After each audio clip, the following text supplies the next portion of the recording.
Hello everyone and welcome back. So it's been some time since I've done a live and I'm happy that I'm back today with a very good friend of mine, Reza Haraji, and he'll be joining shortly. So missed you guys, really been busy lately, but really looking forward to hosting Reza today, an exceptional tailor who really takes a very interesting approach towards tailoring. So it should be a really fun conversation. Hello everyone, thank you for joining. Just gonna say hi to everyone. So yeah, thanks again everyone. This is really exciting. I'm really happy to be doing this again. And it looks like Reza has joined. So let me go ahead and get him invited. Excuse me for invitation sent. All right, so momentarily he will be joining us, and in case you don't know, actually, you know what? I'm going to wait until he's on, and there he is. Reza, how are you, sir? Not too bad. How are you, man? I'm doing fantastic. Thank you so much for joining. Pleasure is mine, man. Thank you for inviting me. Yeah, man, I'm so excited for this. I don't know if you could tell, I'm even like blushing a little bit. So in case no one knows, and I don't think many people do know, Reza is the reason Besmoque exists on Instagram. I had a personal account and I reached out to Reza one day and we were talking and had this crazy idea about combining men's, classic menswear looks and barbecue. And most of the people who I've ever spoken to about that just kind of laughed it off. He was like, that's the greatest thing I've ever heard. And we talked a lot about menswear, tailoring, barbecue. We've had this conversation we're about to have probably 100 times over at the oddest hours in the night and during the day. And I'm really happy that finally I've been able to get Reza on here to speak, in person, introduce him to the people who follow what I like to do and really get your word and who you are out there. So welcome, man.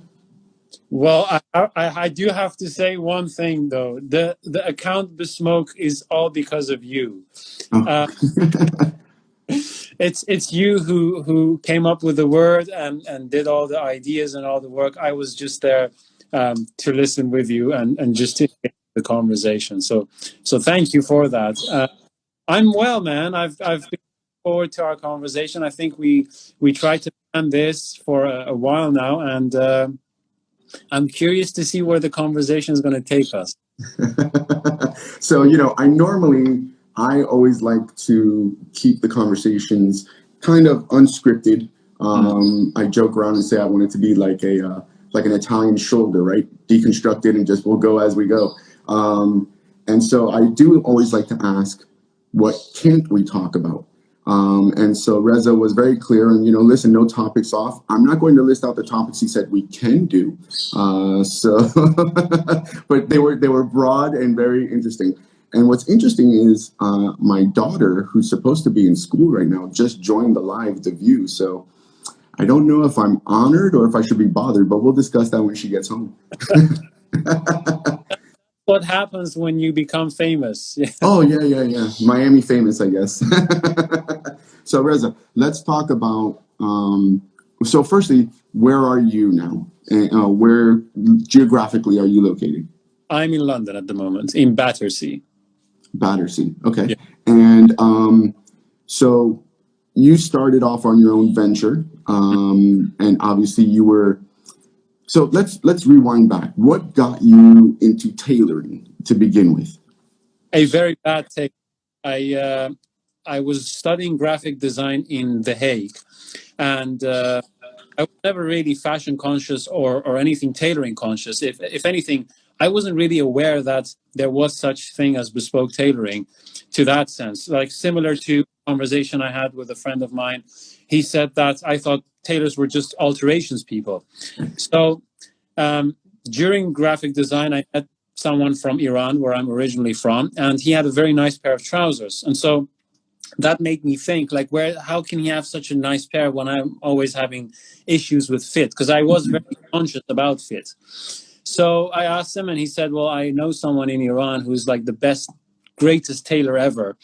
And I said, well, I'm going to Iran this summer. If you're going as well, maybe we could go together. And so we went there, and a very, very long story short, we met the tailor, and the tailor kind of like took some measures, and he was like, come back next week. We go back next week. He's not there.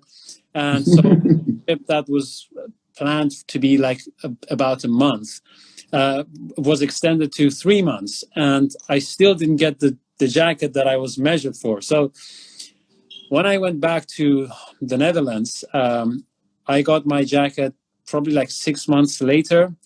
And when I had the jacket, I put it on, and we were like both really excited. And I stood in front of the mirror and put the jacket on, and it just didn't go on. And it kind of crawled into the jacket. And when I crawled in, it was something like the shoulders were like up here, like above me. And so, I was like, this is very strange. And my friend was like, I don't think suits look good on you. I don't think your body type is built.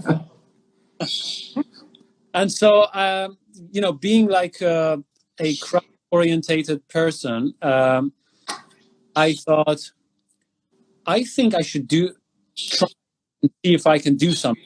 I used to make things from wood, and I was good with paper crafts and stuff like that. So I asked my mom, we have a sewing machine, right? And she was like, yes. And I said, well, can you show me how to thread the sewing machine? And she said, well, why would you want to do that? And I said, well, I just need to try something.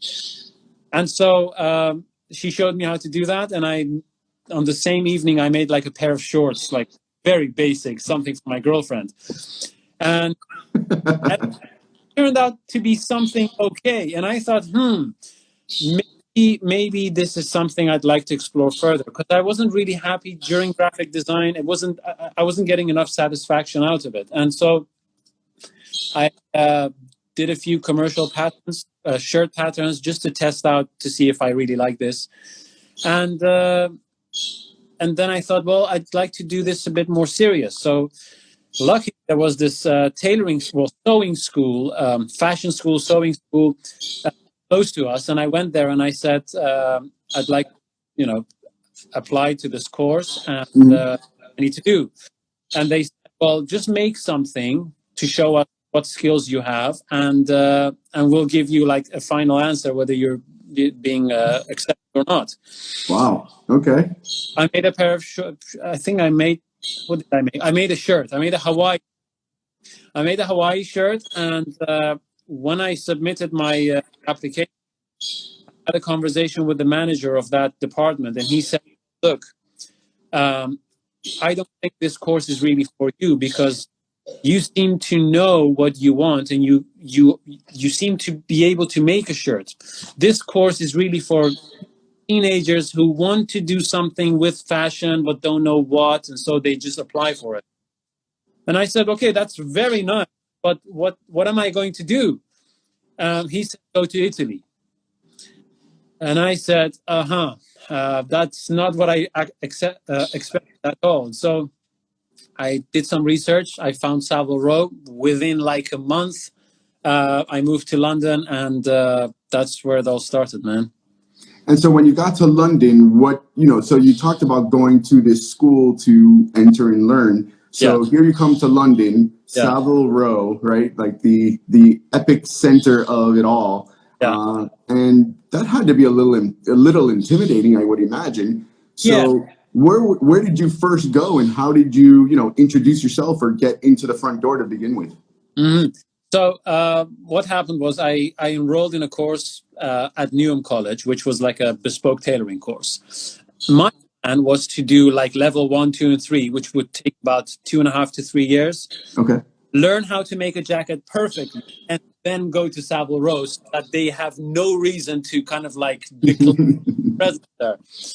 But then my friend Joshua, who some of you may know from Dobrik and Lawton, he was in the same course with me. And he said, look, man, I'm going to go to Edward Sexton next week. And so I think you should just go there and go to Savile Row and introduce yourself. And, even if you can't make a jacket, just go. And I thought, okay, I'll do that. So 1 week after my arrival in London, I moved. I go to Savile Row to kind of like show my padding and some of my work that I've been doing. And I was planning to go to Huntsman. But for some reason, as I was walking towards Huntsman, there was this other shop called Chittleborough Morgan before Huntsman, and it was in the basement area. And as I was walking past, it kind of like caught my eye. It didn't look like a fancy shop. It was like a small workshop, it seemed, with not much on the display. And so I just walked downstairs instead of going to Huntsman's. And I walked downstairs, and it was early morning. I wish I remembered which day it was, but I don't. Oh, come on. You can't recall the day and time of your journey, you know? I think it was a Monday. So I walked downstairs. I had a portfolio of all these small padding stitches that I had done. Mm-hmm. And I knocked on the door, and Michael Brown opened the door, and because he was working there at the time. And so he opened the door, and I said, hi, can I, come in? Looked at me, it was like, okay. So as soon as I walked in, I said, hey, I'm Reza, this is my portfolio, I've been doing this, and I showed my stitches, and he liked it. And I said, can I do some work experience here? He said, Joe Morgan, the owner, isn't here. He's on holiday. He's going to be back, I think, in 2 days or so. So come back perhaps the next day. I think it was the next day. Mm-hmm. So I went there the next day, and I was introduced to Joe, and that's how my work experience of 2 days a week started. So that's how you started, 2 days a week. And what did they bring you on to do? So work experience is an apprenticeship, meaning you're working and not getting paid, you're just getting the experience, or were you earning at that point? No. So the work experience was basically I come in 2 days a week, I'll do whatever they give me to do. And then after a year of doing 2 days a week, I actually got formally employed as an apprentice. So I would do full time there and get paid. So when we think of London, Savile Row, tailoring, right? There's obviously a very rich history and traditional, customary ways of doing things. And one of the things I absolutely love about you and your designs and the way your thought process works is to take that and kind of shake it up a little bit and redirect it in different ways. I still feel that you hold true to the roots, but you put your own artistic, impression on it as well. That whole process sounds pretty long, and I imagine it would weed out a lot of people who are not interested. So is that the customary traditional way of doing it, or was this kind of something where somebody said, you know what, we want to get you the type of experience you need in order to work here?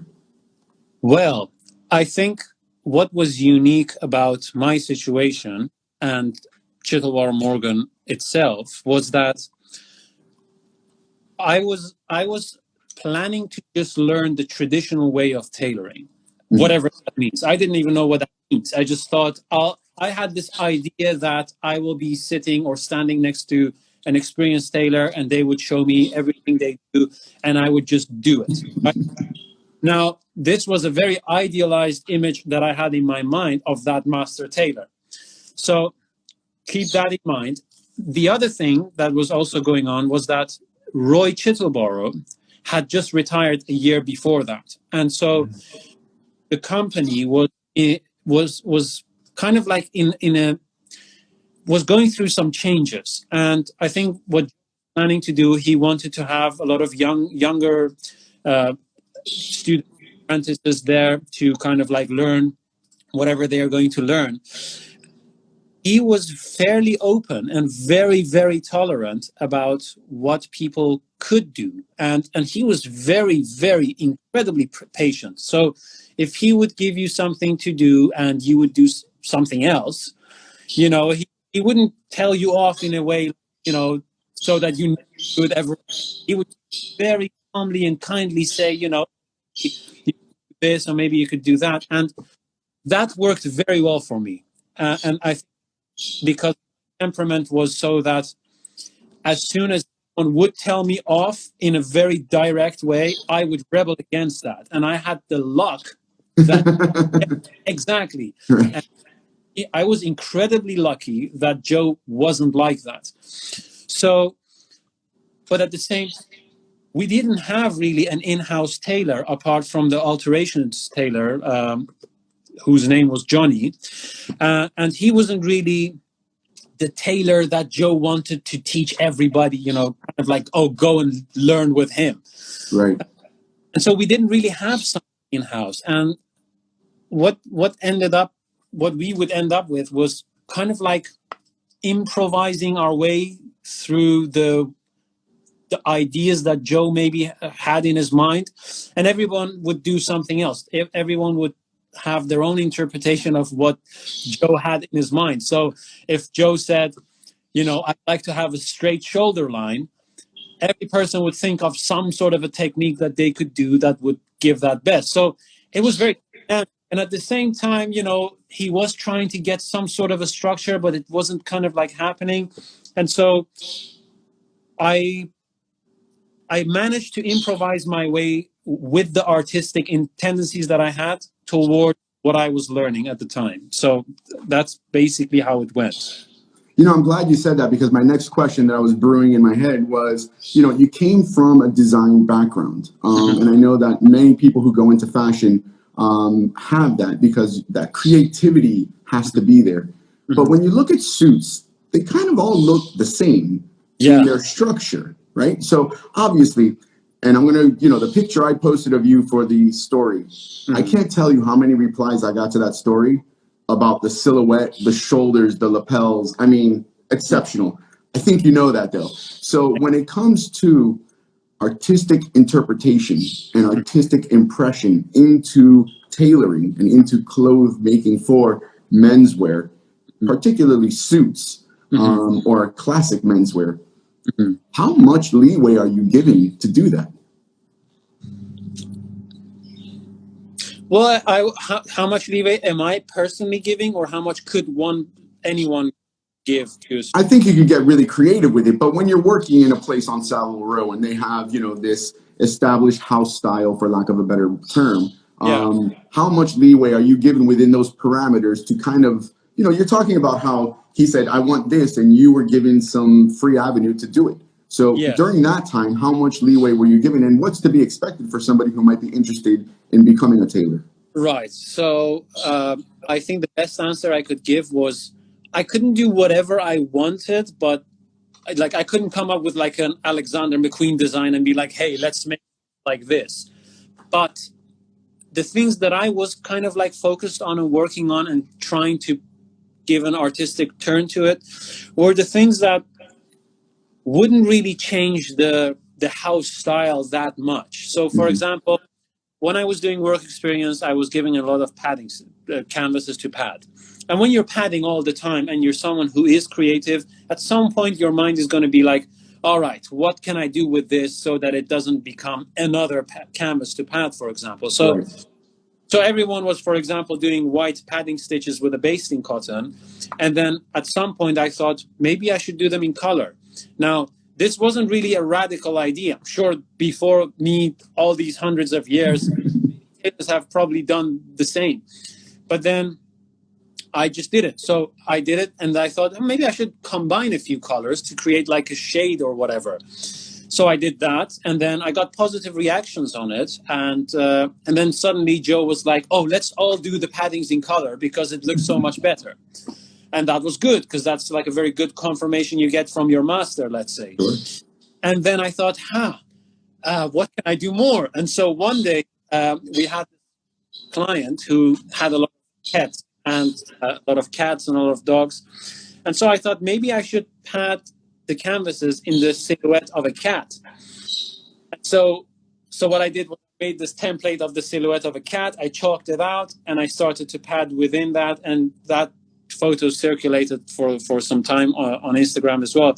But then again, I got a lot of positive reactions on that. Not most of the tailors there wouldn't really say much about it. They would just either say, yeah, it's nice, or some of them like, you know, this is absolutely ridiculous. You shouldn't do this. Nobody sees this is rubbish, blah, blah, blah, blah, blah. And I couldn't really care,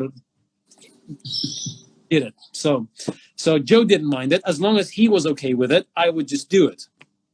And so that then slowly evolved. And then I think the next thing I did that I'm really passionate about and kind of like obsessed with, I had a 3-hour journey from the place I lived to work. So I had plenty of time in the train to just sit there and think about what can I do? What can I do? What can I do? Was this a 3-hour one way or 3-hour total? Total. Okay. Yeah. That's still a hefty travel. I mean, that's... Yeah. You know, so I thought, I heard one of the clients once say to Michael, who was also working there, like, hey, you guys need to have your own pocket because Camps de Luca has their own pocket. And that made me think. I thought, I should design a pocket. And so I started to design pockets. I kind of like made sketches and I started to sit in the train and think about how, okay, this is going to fold back this way and that's going to fold back that way.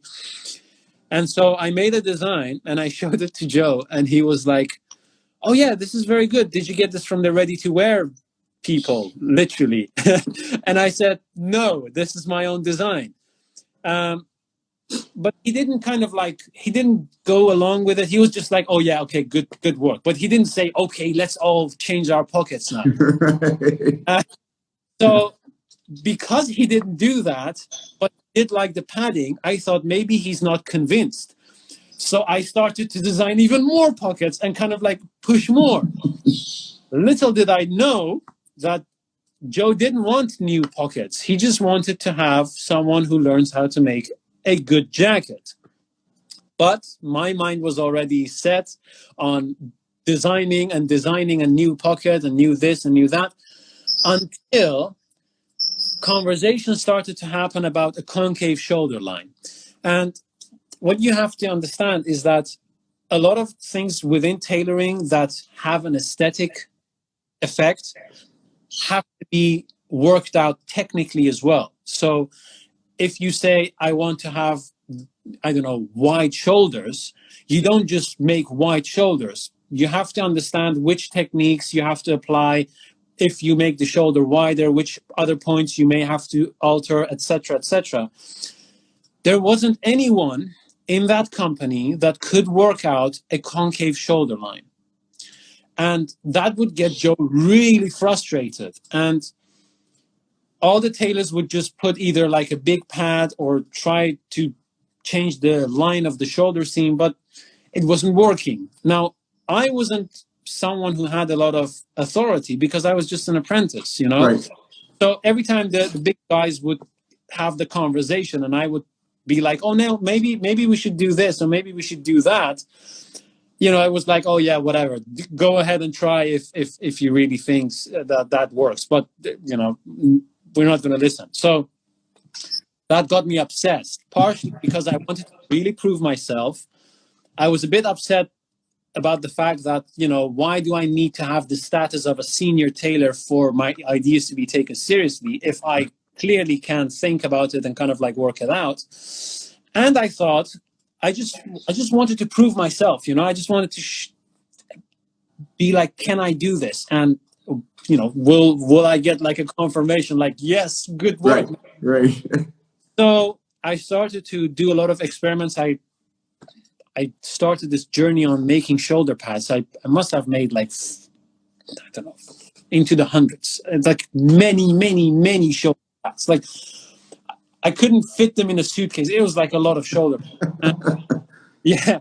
And so very structurally, I kind of like made all these different adjustments until I arrived at a design that would work.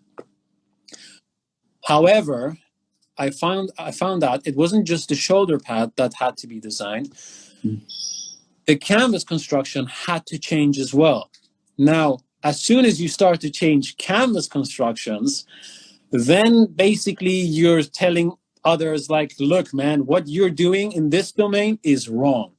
Now, I wasn't intending to say that, but it was the truth. If you want to make a pagoda shoulder, you cannot use the current canvas construction that we are using. So anyway, I started doing fittings and all of that, and eventually, fast forward, it got me to that jacket that I made, and it got a lot of attention, and Joe was very happy about it, because every person that would enter the shop was like, "Oh, have a look at Reza's jacket," and I, had to put on my jacket for the time, and then. I think I even got some tailors there pissed off because I would get all the attention, but that's how it was. Funny enough, as much as Joe liked it, we never really incorporated that canvas construction. So it kind of like I managed to do it, but we never implemented formally into the house style, let's say. Right. No, that silhouette is striking. I mean, the moment you see it, it catches your eye. It is.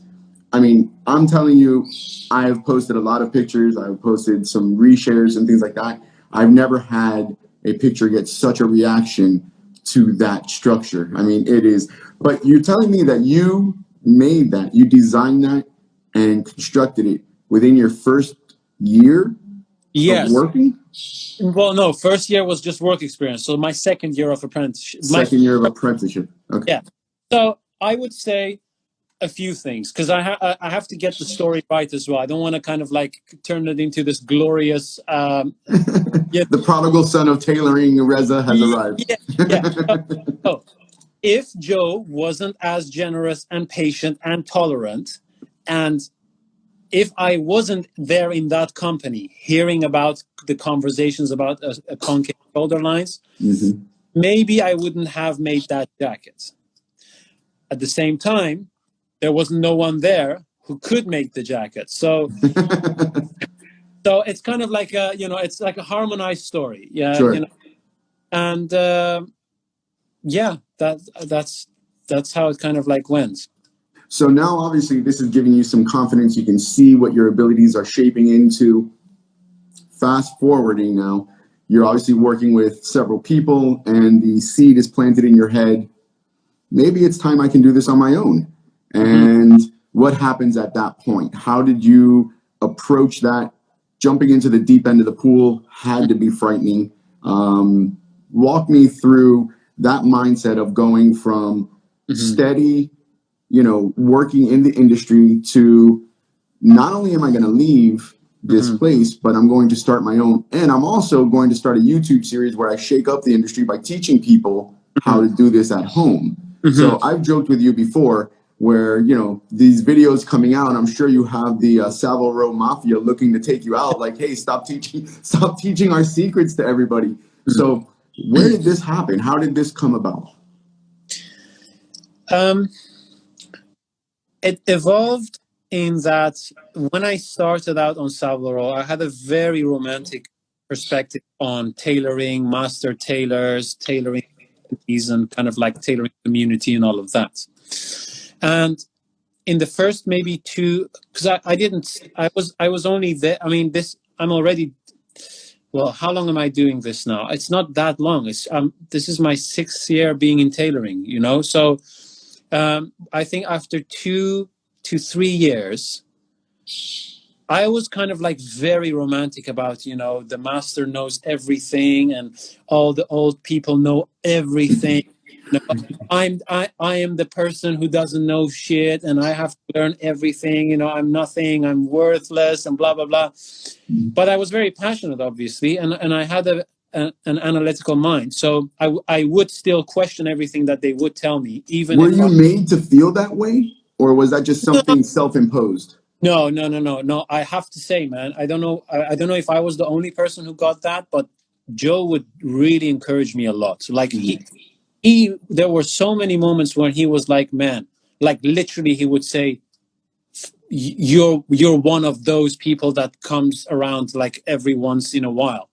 And that would motivate me. Like, dude, if you hear that from your master tailor, man, you're like a rocket, Right. So, and naturally, like just from my I tend to have a lot of ambition and passion, and I'm not afraid to question authority. So that combination helped me to really question the things that I was shown, and I was kind of like really pushed to get answers, and so that got me into, you know, conversations that you don't want to say they're like really pleasant conversations, because someone tells you to do something and you're like, why? And they're like, because this. And then you're like, yeah, but why? And they're like, at some point, they're going to say, because I said so. And that's end of game, you know? And so I would really push to that point. Now, slowly, my perspective changed, because I noticed that the master doesn't know everything. The master can make a lot of mistakes and does make a lot of mistakes. I'm getting better. And at some point, you kind of start to level up, you know, maybe you're like here, but then as you start to catch up, you start to see things that may even shock you. You're like, that's weird. I thought they would know. And so that slowly evolved. And I also noticed something else, that mastering something is not the same as learning how to do something. You know, you can learn how to steak, let's say, in like a day, but you don't master learning, you know, you don't master grilling a steak. And so I got a bit upset about the fact that a lot of apprentices who I would talk to would be like, you know, I'm there for like 3 years now and I'm only doing pockets. And I'm like, what's going on here? This is strange. You know, doesn't Savile Row or doesn't the tailoring company want you to prosper so that they can prosper, so that Savile Row can prosper? Right. I don't know the answer to that. I don't know if they want it or not. It's not even important. The reality is it wasn't happening. And so eventually, as I got better, things happened that created less satisfaction in me being at Chittleborough Morgan. So eventually, I didn't leave. I actually got fired. And when you get fired and you see things that go wrong and you want to improve them, but the communication changes slightly, the dynamics change, that's when you also start to get frustrated. And if you're ambitious and you get angry, you probably are going to push towards your goals even harder and faster. Sure. And so when I kind of like were in the last few months of being there, I thought, you know, someone needs to do something about, one, the educational side of things, and also about just running a company in which, a tailoring company specifically, in which the apprentices and the people who are working there actually are actively innovating and having any form of input towards the well-being of the company and the company culture, you know? Because, you know, at some point I started to hear a lot of, you know, this is, you know, we are traditional tailors, we are just boring traditional tailors. And those were the signals that were thrown at me, like, hey, know your place, don't you dare to push any further, you know, we don't, you know? And it was a bit confusing because on one side, I was allowed to, you know, put the pockets that I designed into a jacket. And at the same time, I was being told we're just traditional tailors. So I was like, you know, make up your mind. What's up? And when you get confused, you start to act differently as well. And your trust lowers, you know? And so at the end of it, I was just, you know, I was fired because the arguments started to get more and more. And so when I got fired, I was like, right, I'm going to jump into this and I'm going to do all in, you know? So I set up AKEILÄ, which is the bespoke tailoring company. And after, I think, well, slowly, simultaneously, I thought I should probably also put out videos on YouTube on how to make a jacket. And I think the reason why I really wanted to do them was not to just show how to make a jacket, but I thought I could do a good job at explaining the whys. Because I had struggled with a lot of whys, didn't get a lot of answers, but in trying to discover the whys, I did discover many other things as well. And so, you know, if you ask someone, how do you grill a steak? They would just tell you a formula and you do that. But you're getting an interpretation of them, but not the entire journey. You know, if you tell me how to grill a steak, you're telling that with like 30 years of experience. So that's a very different formula than me just having the formula without the experience. And so I kind of like managed to get all of the answers on the whys and the whys, and I'm kind of like figuring out things, but I thought I would do well with explaining.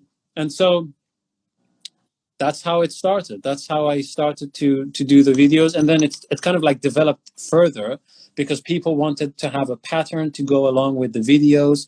And I thought, well, I should now provide a pattern. But then I thought, well, I don't want to provide a pattern because I want to provide them the framework so that they could figure out their own pattern. You know, if you really want to enable people, don't give them formulas. Give them give them ways of creating formulas. You know, right? Teach them to fish.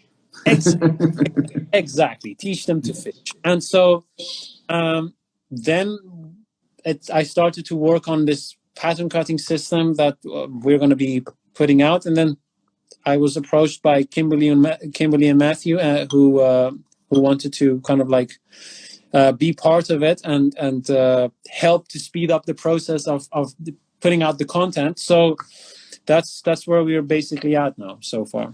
That's awesome. And it's so exciting. You know, I watched your videos. For me, to understand, for lack of a better term, the science behind it all is very important to me. It's, you know, as we've discussed, I'm very much into barbecue, grilling over steak, and I mean, grilling over fire, live fire, and smoke. I love the reaction of what fire does to a protein. Yeah. I love what smoke does to a protein, how different they are. The chemical reactions that occur if you leave it for too short, if you leave it for too long. It's why, to me, I've always seen the correlation between barbecue and tailoring classic menswear because there is so much to it. I think in designing anything, there's a lot of that same mentality. So when I learned how to grill a steak, as we were talking about, I learned, do you go on live fire first, or do you cook it to temp and then sear it? Do you use salt? Do you not? Do you salt before? Do you salt after? What kind of seasonings do you put and why?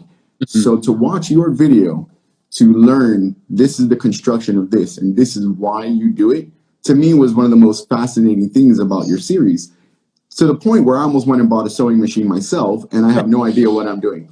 But it was really inspiring to learn how this all works. You know, going back to what you were talking about, the sewing of the canvas and using the different colors. I remember seeing those pictures and I remember just being in awe of it. And the initial thought was, why would anybody want to do that? No one's going to see it. What's the purpose of it? So you also mentioned, and this is where we kind of get into the discussion of bespoke. During your chat series that you've been doing, I saw you speak with a gentleman whose name I can't remember, but he was designing dyes from plants and he was self-dyeing his own cloth and materials. And I thought that was so fascinating. I remember reaching out to you and just telling you my mind was blown. His name is Alex. Say it again. I'm sorry, I muted out. His name is Alex Bayo. Okay, so Mr. Bayo, he, or Alex as we'll call him, since we're all friends now. So, you know, I think of the term bespoke. Bespoke is that one-off for your body. It's thoroughly measured and everything is hand done. I find that quite often the terminology of bespoke is misused a lot today. Yes. But a true bespoke, I mean, talk about bespoke, getting your own dye color crafted to how you want or how this artisan has seen it. How far down the bespoke rabbit hole have you gone with some of your creations?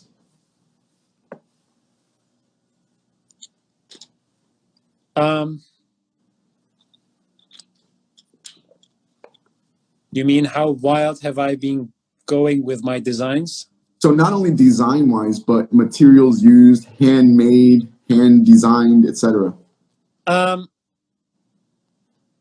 You know, most of the things that I've done and kind of like pushed as far as I could, and I'm still kind of like pushing as far as I can, are constructions and pocket designs. I mean, if we talk about aesthetic only, then it's mainly pocket designs and themes.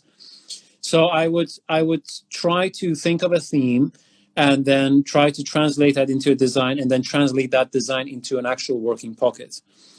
I would say like something that you could categorize as wild that I kind of like did was when I joined the Golden Shears competition. The garment that I made for that competition was inspired by the Mediterranean Sea. And what I did was I took that lining into a set of waves, and so when you would look at it from afar, it literally looked like a helicopter picture of the ocean with the waves. And how I had to do that was I had to get a big board and then lay the lining on top and then put irregular basting lines that would attach the lining to the tablecloth so the lining couldn't move anymore. And every time I did a baste, I would push fabric in it. So I would trap bubbles of fabric between the bastings. And then once I was done, I would go in one direction with the iron and flatten very small pleats that eventually looked like waves on the ocean. That took quite some time. And I would say, because, you know, for me, going wild is very different than a designer going wild. I mean, I don't try to design something like with the bone of an animal attached to feathers and stuff. That's a very, you know, it's not my expertise. But within bespoke tailoring and traditional suits, I would say the pocket designs and that was, and the shoulder constructions and stuff were you could say the most rabbit hole like experiences. So, you know, you made these videos about designing a jacket. You were speaking earlier about when you started at Chittleborough to design to help with the jackets. Mm-hmm. Why is the jacket such an important aspect? Why not trousers? Why not, you know, the vest? Why not other parts? Why is the jacket, in your opinion, such an important aspect that this would be such a focus?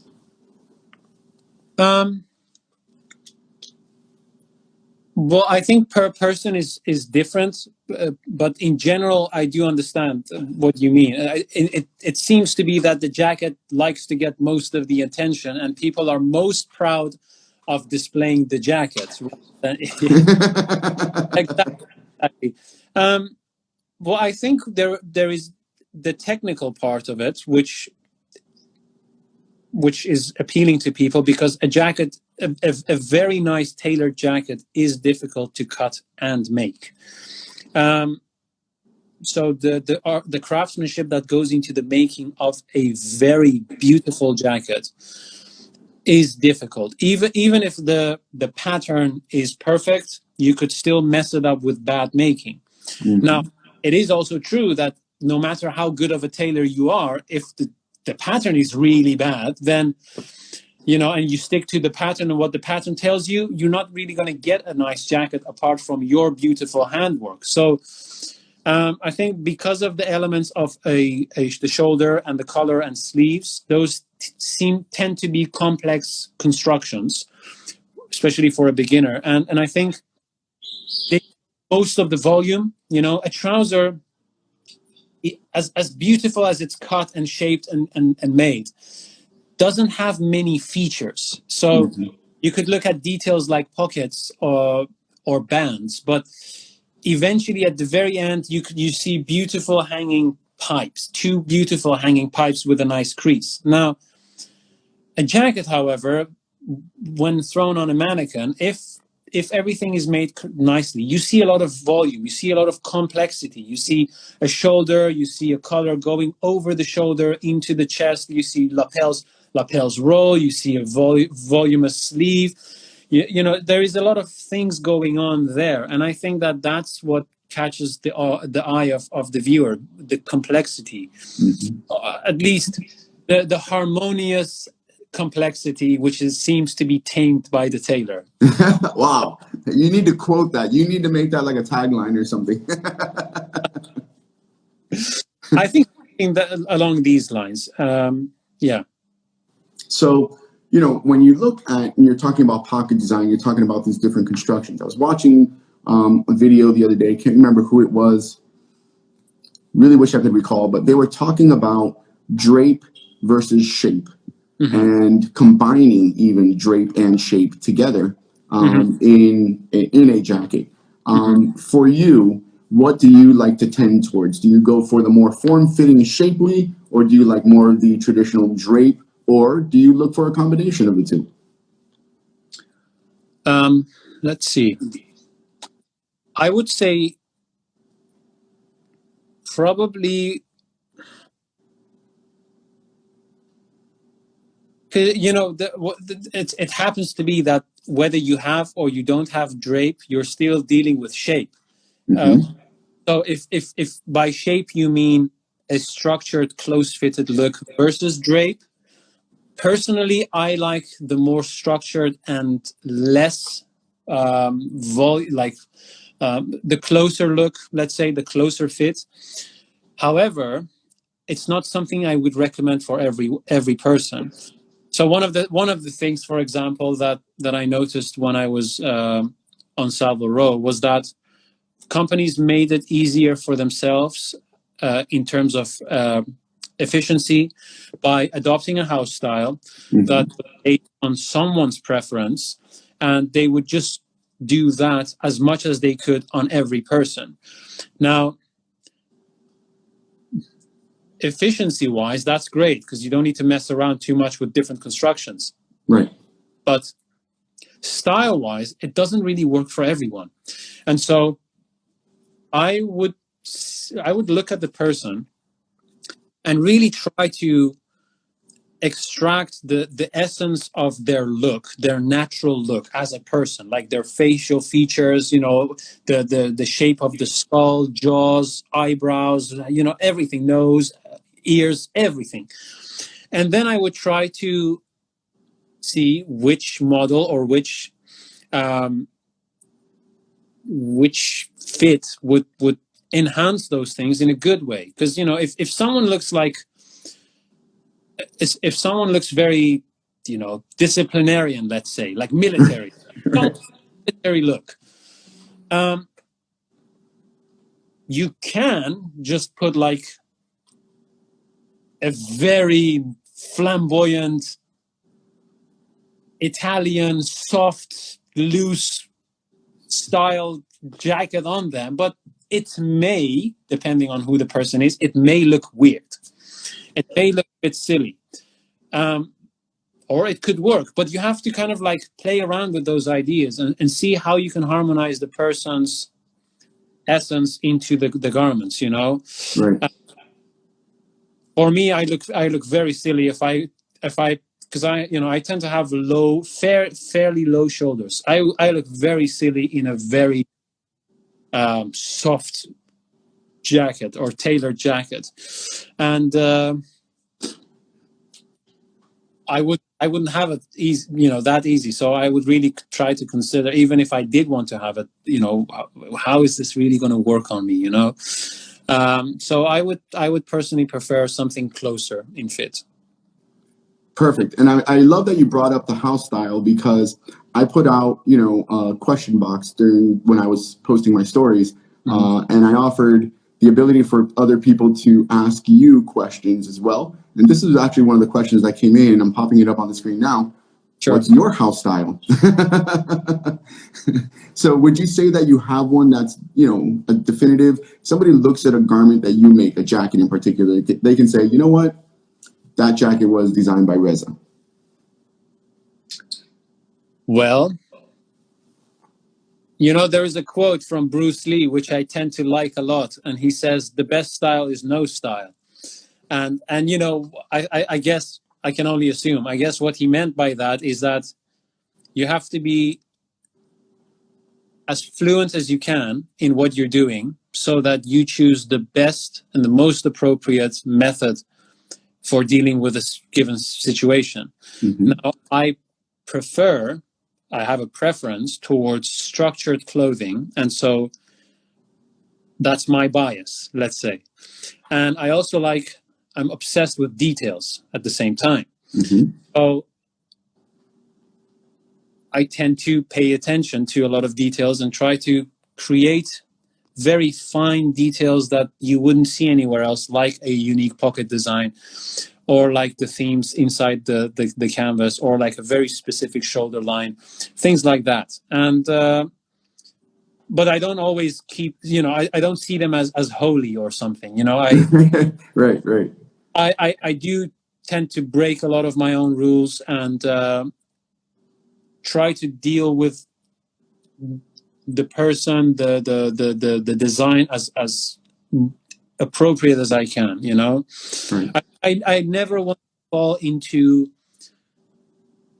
a habit when it comes down to creativity. When you're creative, you tend to develop yourself towards a style, which is why a lot of creative people, when they get older, they tend to be recognizable, which is a very good thing, because they narrow down their preferences into one specific style, whether they're a garment designer or a graphic designer or whatsoever, a filmmaker, but I really like to explore my own full creative potential in ways that may not be recognizable as the work of Reza or the work of whoever. But it does allow me to learn a lot and to remain curious. That's Yeah, and it's interesting that you bring this up, because also another question that came up, obviously these ideas, these inspirations, these designs and things, there had to be something along the way, and here's the question, that caught your attention. So who has inspired you the most sartorially?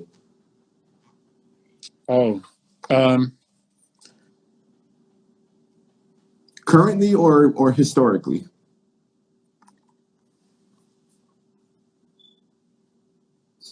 Oh man, that's a very difficult question. I would Okay. Well, I could say, I think sartorially, because I don't tend to look up a lot of sartorial things, Okay. But I would say the person who probably influenced me most, and that's because he was really the first person that introduced me to tailoring in the full sense, and the world of Savile Row and a tailor shop. It has to probably be Joe Morgan. I think he had the biggest influence, in the sense that that was the first place I kind of like started. I was introduced to most of the basic things during my apprenticeship through him, and I think I liked the way he dressed, and I like the way that I like the direction that kind of like he tried to aspire to. But then I kind of like took that on board and slowly tried to give it my own twist. Anyone else except from that I would look at and be like, oh, this is like the man, or someone who really had a massive impact in terms of style, I think it's the painter Leyendecker.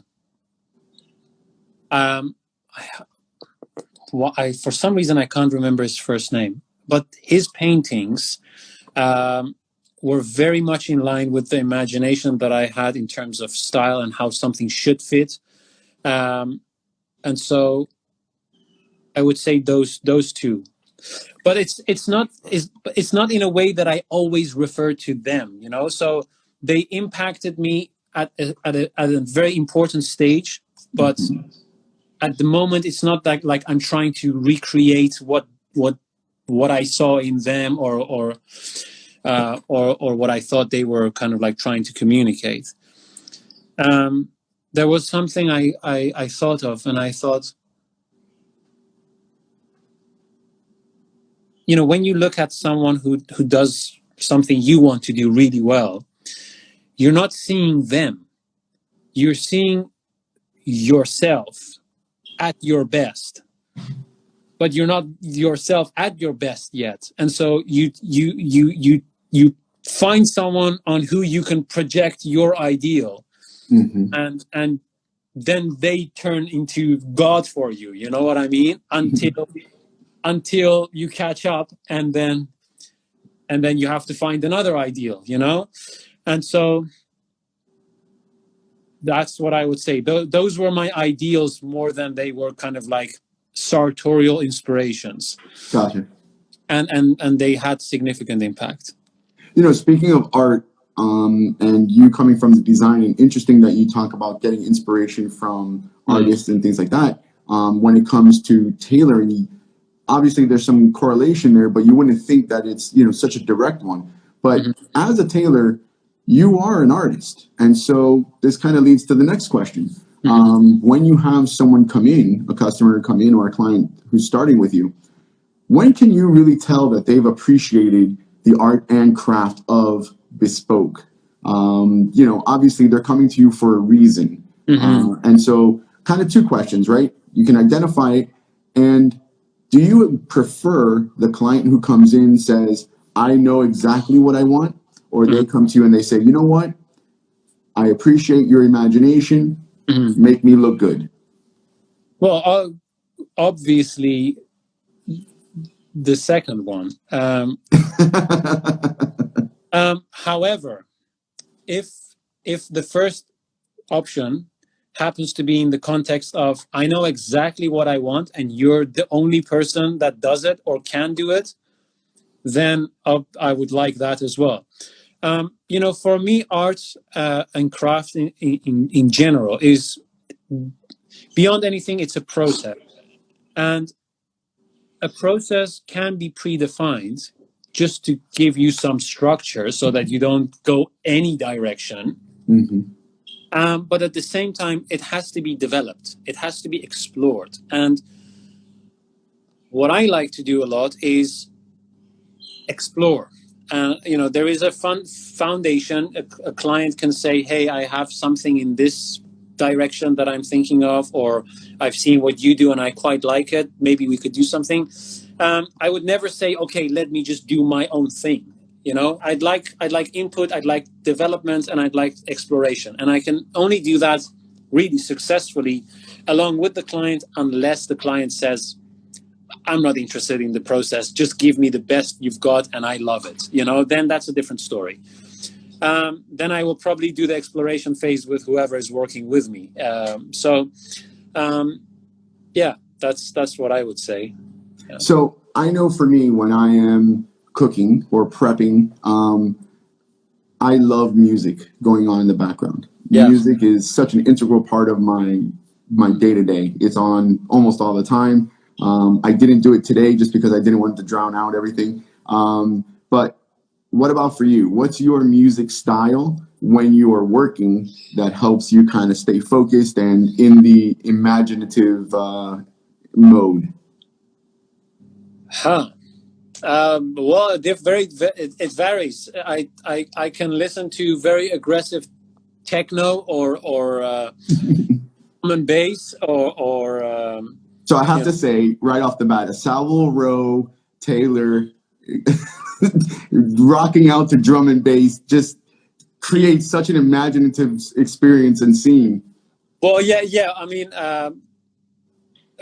yes. You speak to Tom Bennett. He was actually a DJ, a techno DJ, who's also a bespoke tailor. But I would say that I listen to classical Iranian music, traditional Iranian music.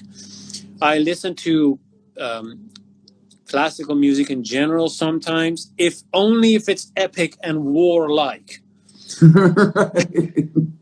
Right. So that I listen to film music because it has some sort of a narrative and it's most of the time very epic, and it has a lot of ambience.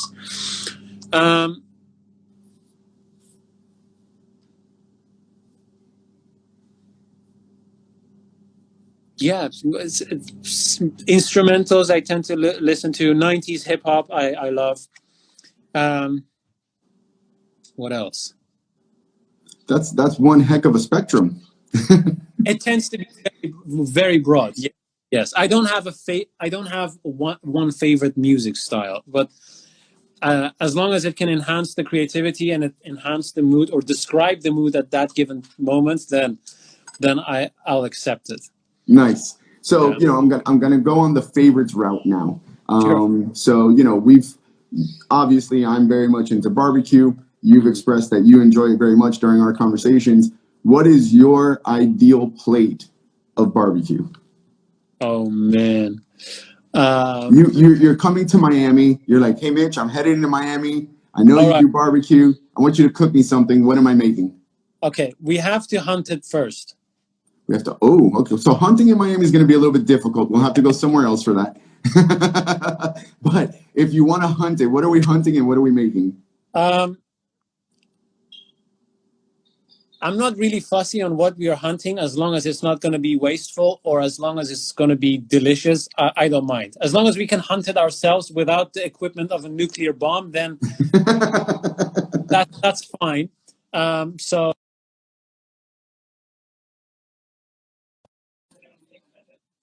Okay. I would say it has to be made on fire, like actual fire. So yeah, charcoal maybe, yes, fire a lot better. Definitely has to be smoked because you will be the master, the pit master at that point. So it would be a very strange thing not to smoke it. I would say perhaps wild boar, maybe. Great choice. So we can actually get those here in Florida. We just got to go a little bit north. And you actually can hunt it as well? Absolutely. Right. So wild boar on a fire, with your expertise, I would trust you. I would. That's my only criteria, and I would just leave it up to your art, and I would learn. I would take notes. I may ask a lot of questions up to the point of annoyance. I have 3 children. I'm used to it.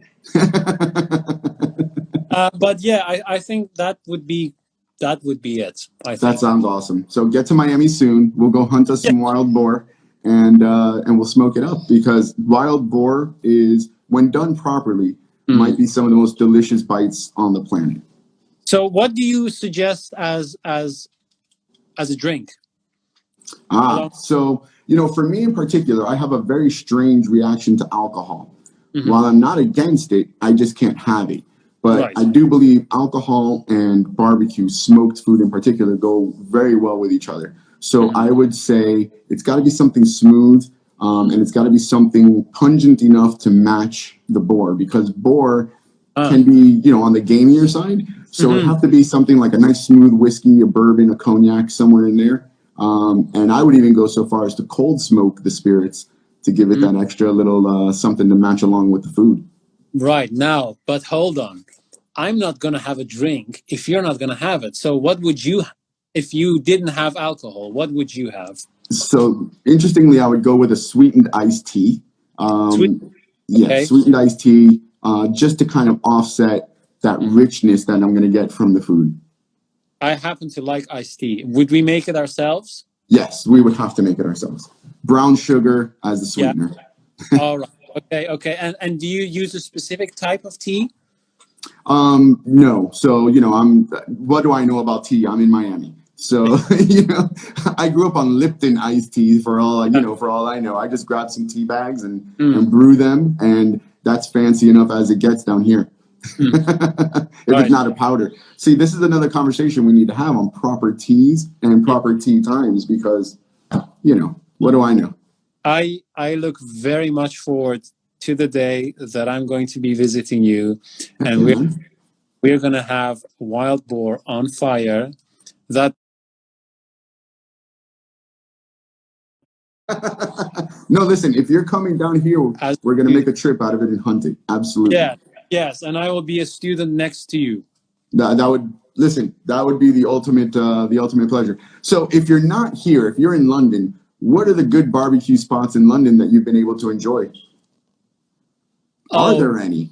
Mitchell, that's a heavy question on my heart, man.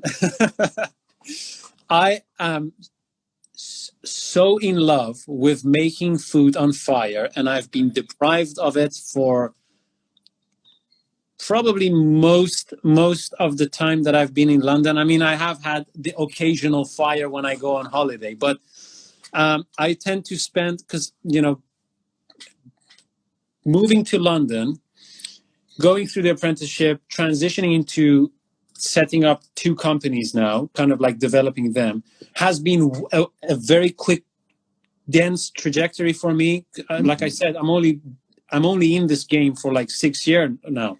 That's not a lot of time, but I have compressed like 10 years into those 6 years because I've been working very long days and I continue to do so. So I don't get a lot of time to explore my wild man side with fire, although I do feel an urge.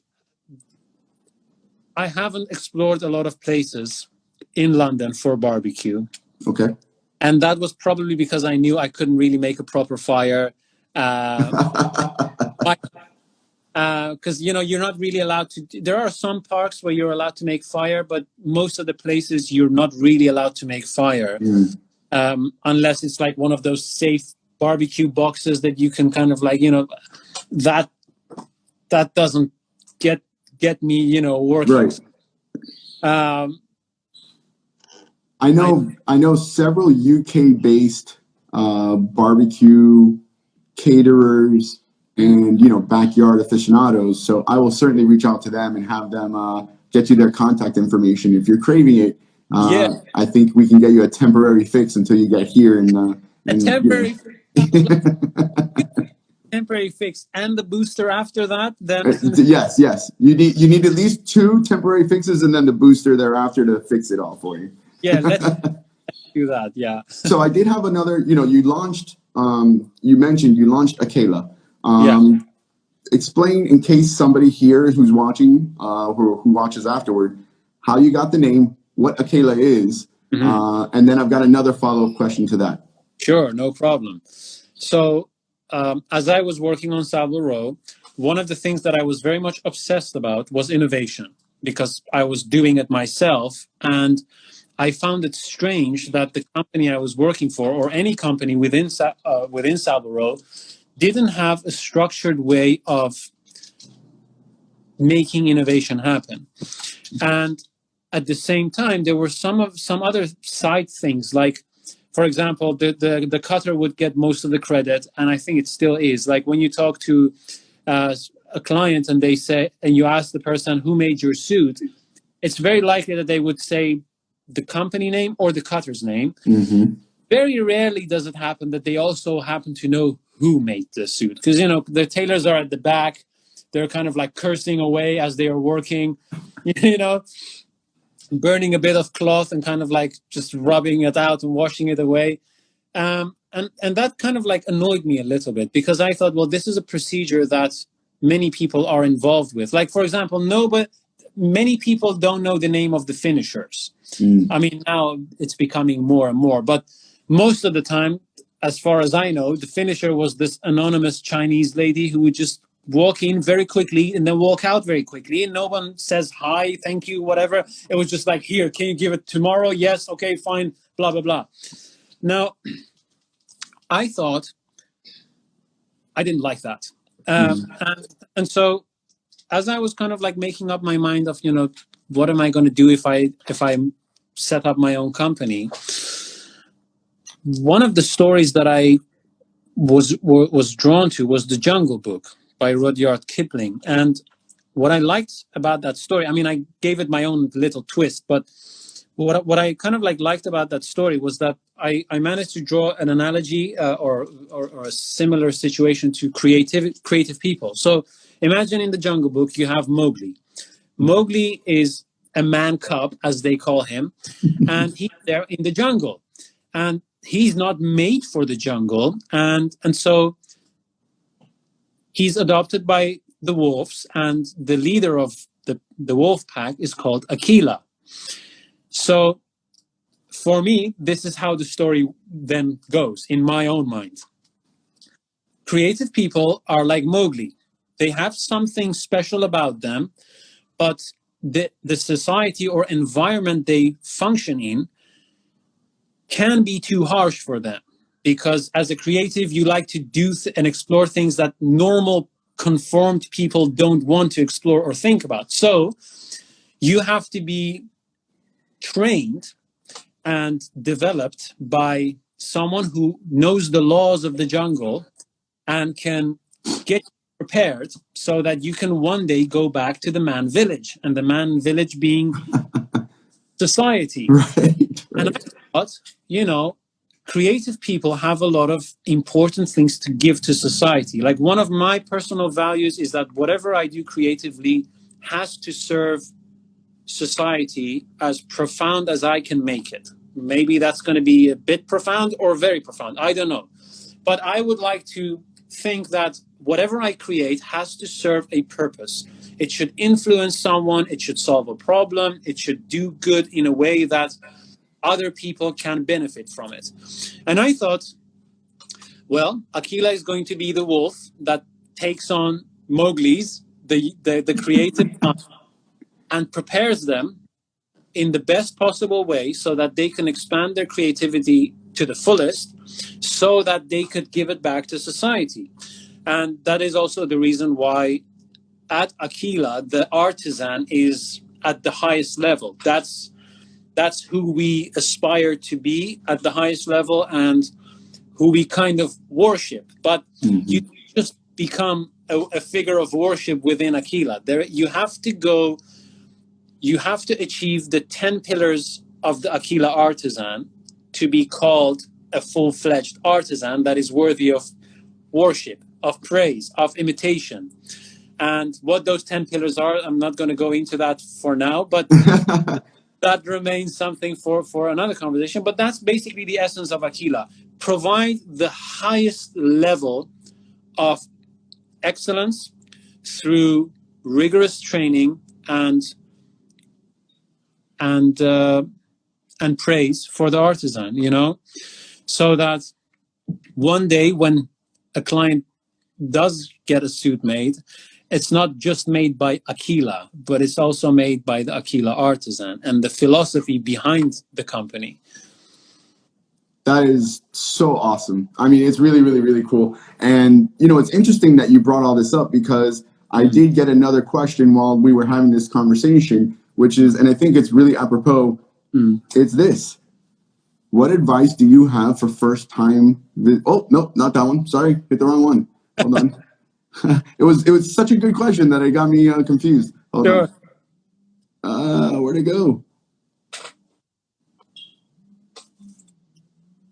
Oh, I lost it. Well, the question was, and it fits perfectly, is what advice do you have to someone who wants to become a tailor now? Other than joining AKEILÄ, what advice would you give someone who's imaginative, who's looking to not follow the status quo of designing, and wants to be creative in this structured world?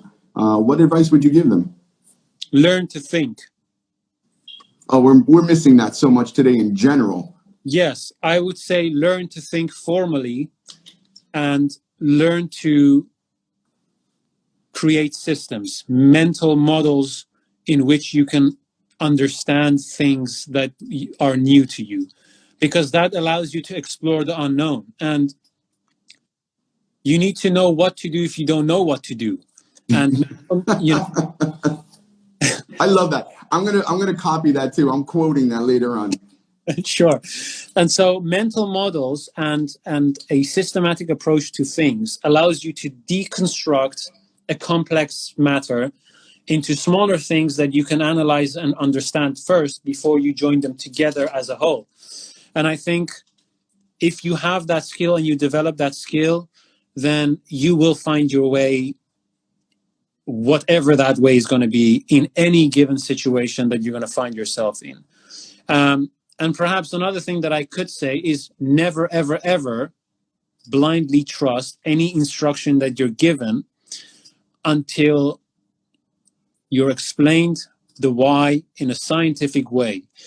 If you ask someone, why is it done like this, and they don't give you variables, case studies, and an actual physical example, something that you also can observe, and they just say, well, because then it goes round.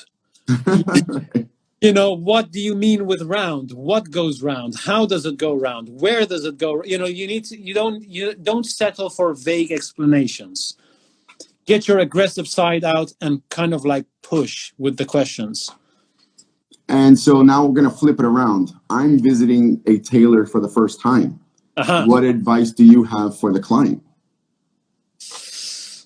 Hmm.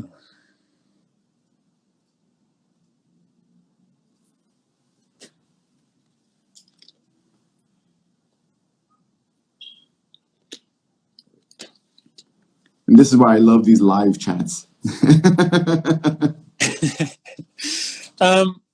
I think the best advice that I could give a client going to a tailor for the first time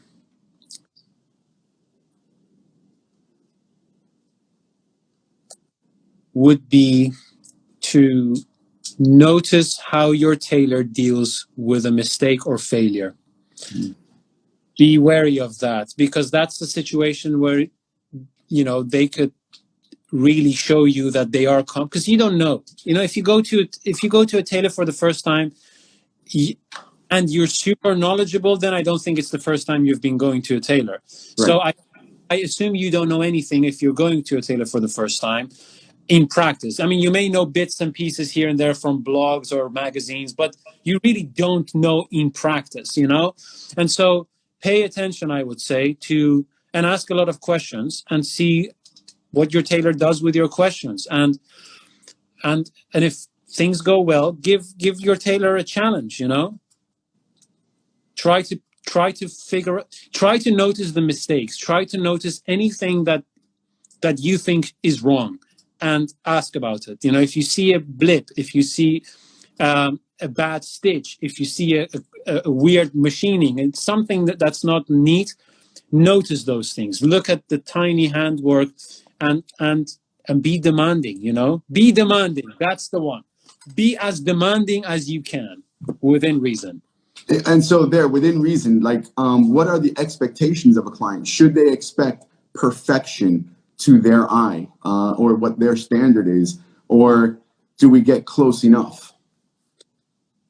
You know, it's difficult to expect perfection when perfection is defined differently by you and the tailor. Sure. And so I would say, I think most people can tell if a line that is supposed to be straight is going it's correct, right? Or if a stitch or if a stitch that is supposed to be very fine is suddenly very big or very rough. I think as long as you notice those things and you ask your tailor to do them well, and if you see any puckering anywhere that you think it shouldn't be there, or, you know, weird things, whatever you notice that looks wrong, make note of that and ask for it to be corrected.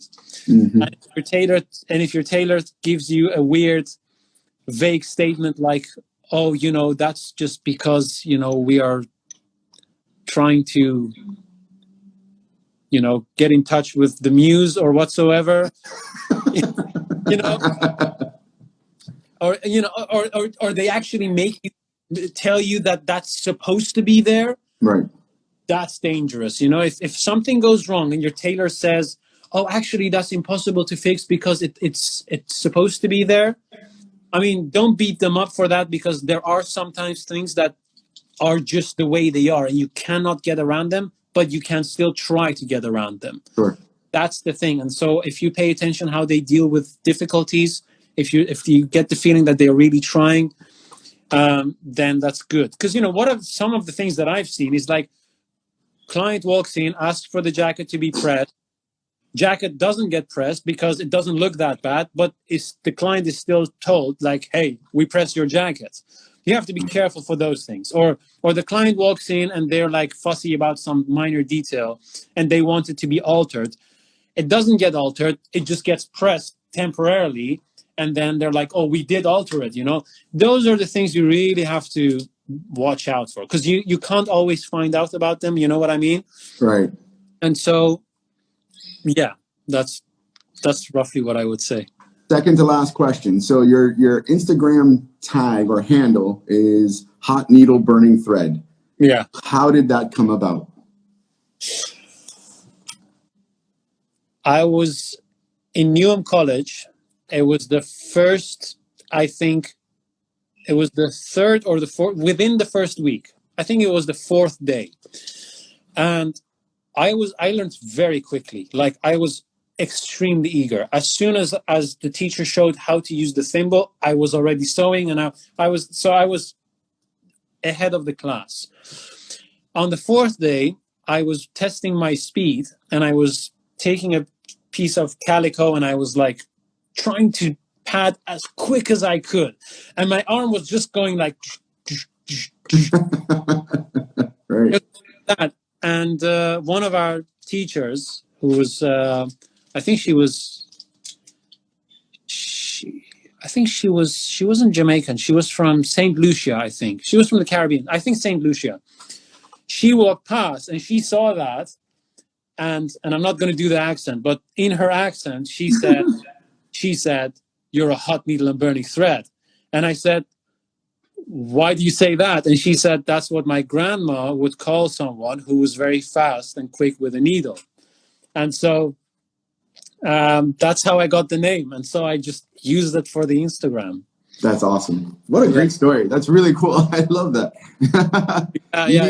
You need like a motorcycle jacket with the placard across the back with that name on it. You could do that. Well, you could develop it into a prize. If the first person who makes a jacket based on the YouTube series gets the Hot Needle and Burning Thread Award. The Burning Thread Award. Yeah.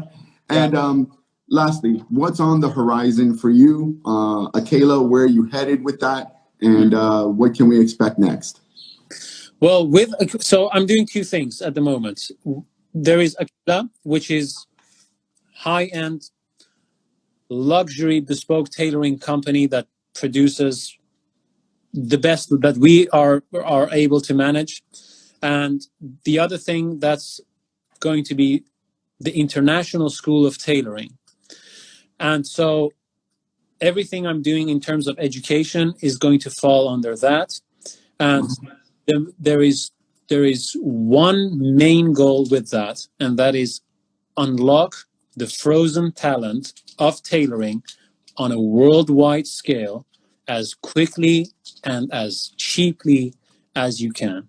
All the videos on YouTube are for free. So everything I know and everything I ever will discover in tailoring will be available for free. I will not charge to teach anyone anything as long as I can make a video on YouTube. So that's the main goal on that.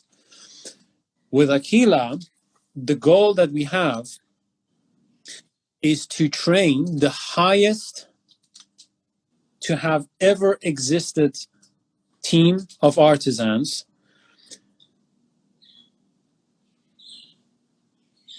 and then have them turn into a myth. A legend. And Love it. What I would like is in 100 years' time, people to refer to the myth of AKEILÄ and the artisans it had and the things they created. That's basically the horizon that I'm kind of like low resolution wise. Man, I don't think there's a better way to end this conversation. Reza, I can't thank you enough for your time. This was amazing. Some of the feedback that we got was how enlightening it was and how enjoyable it was to listen. I look forward to doing this much more often.